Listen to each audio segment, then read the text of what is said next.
Okay, stop yawning like this, causing wrinkle here and dropping your jaws so much. The more you use it's gonna sag the face and asymmetrical face as well.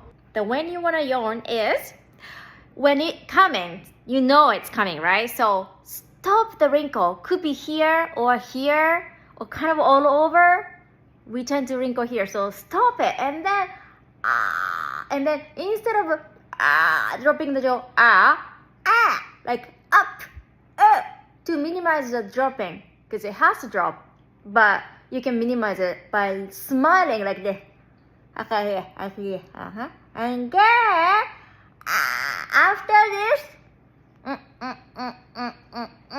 adjust the jaw, because every time you drop a jaw, it causes asymmetrical. So we wanna fix it, reset.